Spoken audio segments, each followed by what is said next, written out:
Ingat po kayo sa Magnum ha, mainit po ito.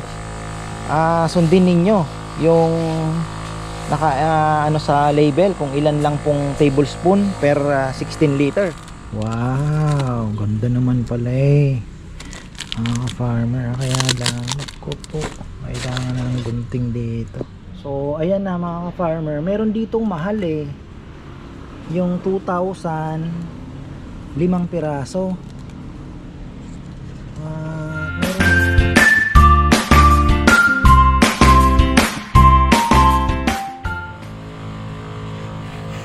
Ayan, isang magandang buhay mga ka-farmer. Kagaya kahapon, sabi ko nga dahil ang daming kumakain, hindi ko na po mapalagpas. Sabi ko sisingit ko. May mga uod na po. Ayan. So kailangan natin isprayhan yung ating talong eh. Sana yung white flies mapatay. Ang dami pong kumakain, oh. Tingnan nyo, kita nyo yung dahon, nagmamapa, butas-butas. Tapos meron na din tayong fruit and shoot borer nakalaban. Ayan, oh, uod. Kita nyo? Ayan, oh. Mamatay na yan. Yan siyang lignan natin istorbohin. Iyaan na natin siyang mamatay. Kailangan talaga mag-spray. Wala tayong magagawa. Kailangan natin. Hindi ko pinuno yung knapsack. Kulang ah. Kailangan natin mag-igib. Ayan. Tayo po ay nag-aantay ng customer. Pero sayang kasi 2 days.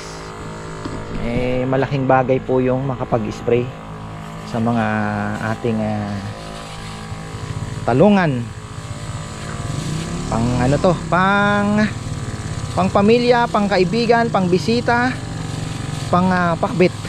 Pero sobra-sobra po ito. Ayan, sa mga sa bahay, makakakuha din si ma'am, bibigyan din natin. Si mama pala binili ko ng baka kanina.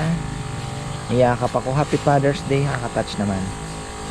Doon nabutan ko po kanina, nagwawalis siya. Ano sa wawalis ng mga bunga ng nalalaglag na bunga ng sampalok. Happy Father's Day. Sabi ko medyo busy kami ngayon, maglaga ka muna ng baka. Bilhin natin. Sabado kasi ngayon eh, baka day sa Rayat. Namalengke ako ng mabilisan kasi biglaan pong dumami yung orders natin na lechon. Ayoko naman bumili ng marami. Medyo sabi ko alanganin to. So nagdagdag ako ng 6 na kilo uli.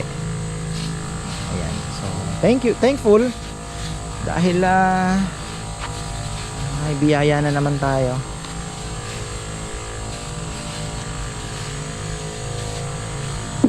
Ayan. Tingnan natin, sana yung white flies madali. Magaling tong Magnum eh. Ano to eh, kumbaga ito po ay matagal na din sa merkado.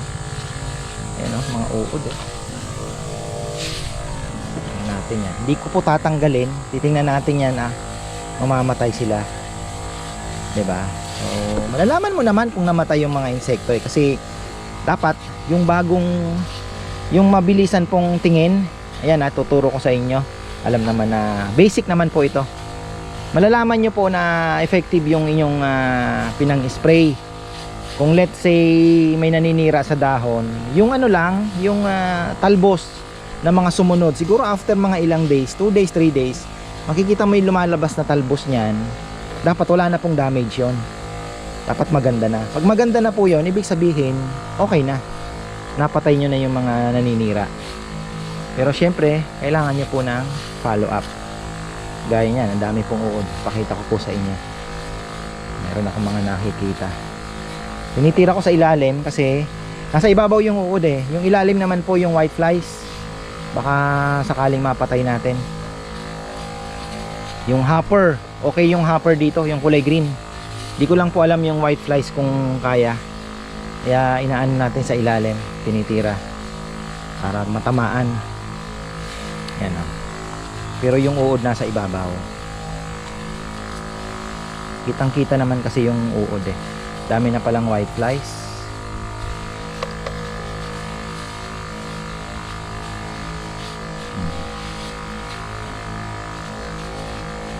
Shoutout pala kay Tita Aida Gascon. Tita, kumusta mos? Kumusta po kayo? Ayun oh, nagkasya oh. Galing oh. Oh. Galing oh. Nagkasya. Yung sili hindi natin na-sprayan yan dahil okay naman yan eh.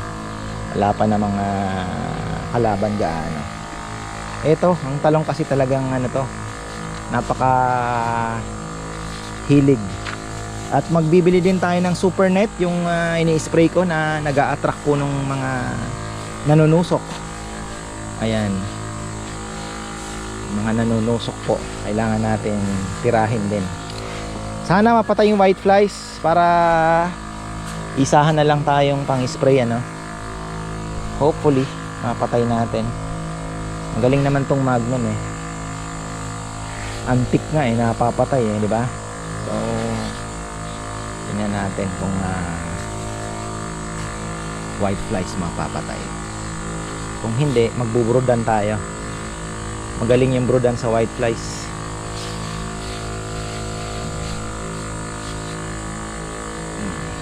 Wala na, paubos na. Pero busin na natin.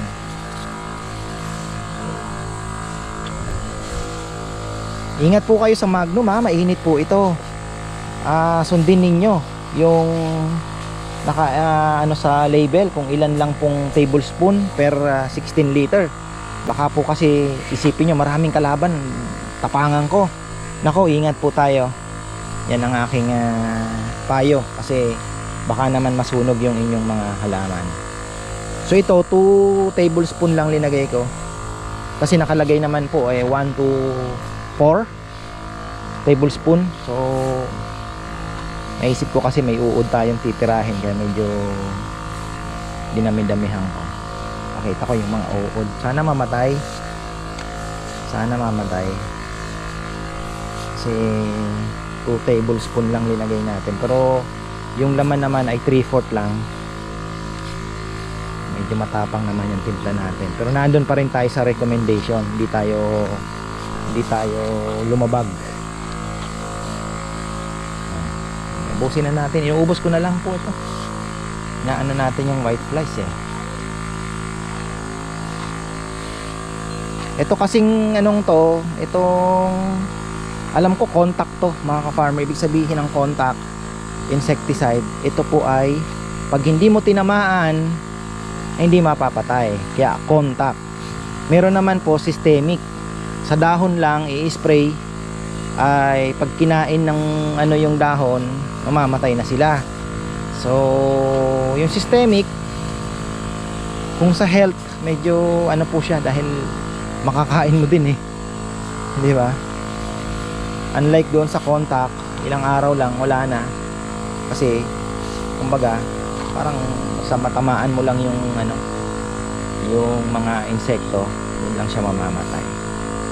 So ayan mga ka-farmer, inuubos na lang natin. Ayun na, paubos na, tumunog na, iba na tunog. Tumutunog na, parang ano. Paubos na. Oy. Ayan. Sana tira natin yung mga ayun na,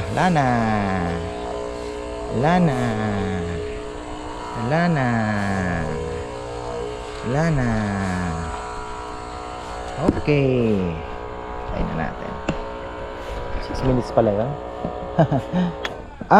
Meron pa akong gustong gawin sana.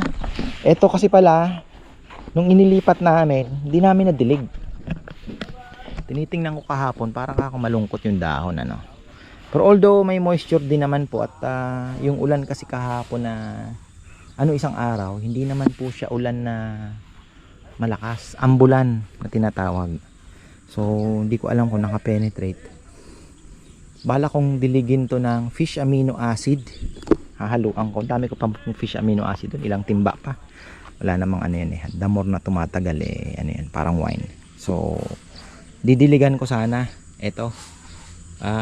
Magi-spray din pala tayo ng fish amino next week na siguro. Marami tayong activity next week. Pupunta ako ng palayan, magpapa-harvest na rin ng palay, magsusubik pa. Bala kong magsubik. Naka monsoon break tayo mga ka-farmer ha. Monsoon break, ibig sabihin wala pong habagat na nakakaapekto sa atin ngayon.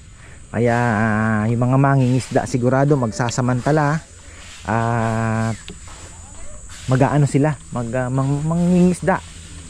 So yun ang ano yun natin, abangan natin. So, sa Subic kasi yung mga 3 days sila sa laot, di ba? So tamang tama by Tuesday or Wednesday baka matamaan naman natin. So ayun mga farmer ang ating ano ngayon, pero at least nakapag-spray tayo, no? Galing, oh, naisingit ko pa. Oh. Yung nyug ang ganda na, gumaganda po yung nyug. Pero merong isang nyug doon na medyo nagtuyo yung dahon. Siguro nung summer medyo nahirapan siya. Kaya kailangan ng gawa ng paraan yan pagka nag-summer. Papaya mo. Busy si Mama Beth, nagluluto.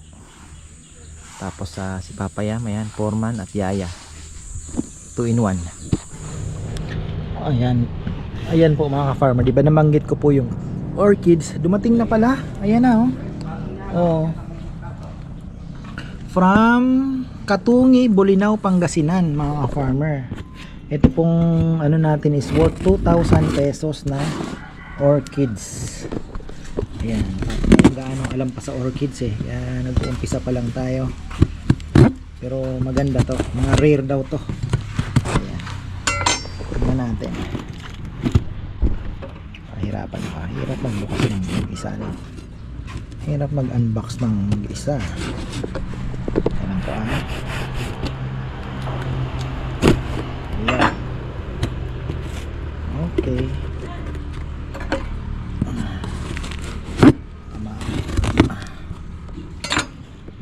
Wow. Tingnan natin kung paano sila magpa-ship kasi meron pa tayong darating na dalawa pa. Wow, ganda naman pala eh. Farmer, kaya lang naku po, kailangan na ng gunting dito. Ayan mga farmer, ang hirap. Gentle Woman ang nakalagay. So Gentle Woman, ito ang kinaganda nito ay ano na po siya, may mga pangalan, nakapili na po ng variety. So ayan, alihin natin isa-isa.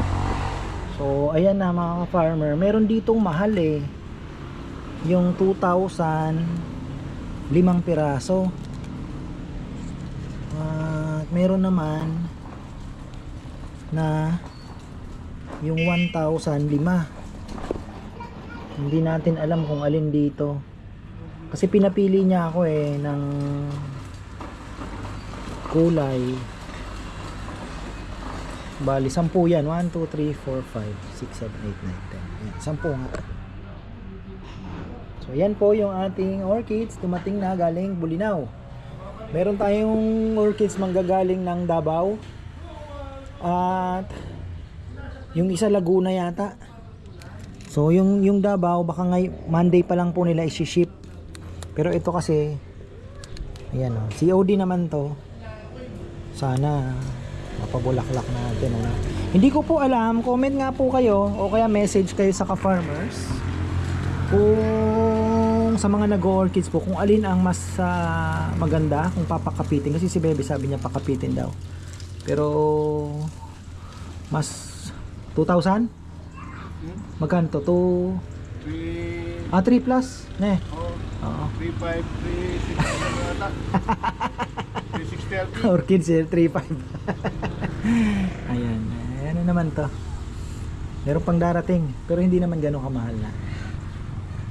So, ano bang mas maganda dito? Ipapasok natin nakahang o papakapitin sa trunk diyan? Oo, pwede rin. Babalutan ng ano ng yog. Oh, may binili din po ako eh. So magkakaalaman na, malalaman natin yan kung alin ang mas maganda. Pero for the meantime, yan, diligin lang po muna natin. Pinalutan ng shading net niyan, masyado namang makapal. Pwede ba natin bawasan yan, Papayam? Makapasok man yung araw. Ha?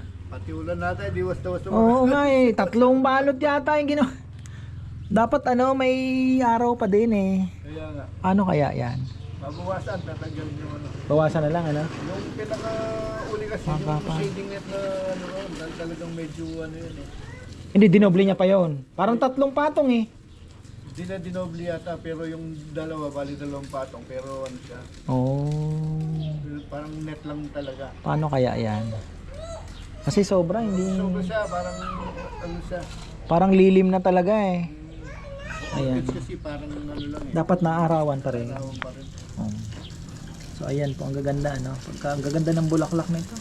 Pero baka mas maganda siya sa hangin lang eh. Tingnan natin kung ihahang mas maganda or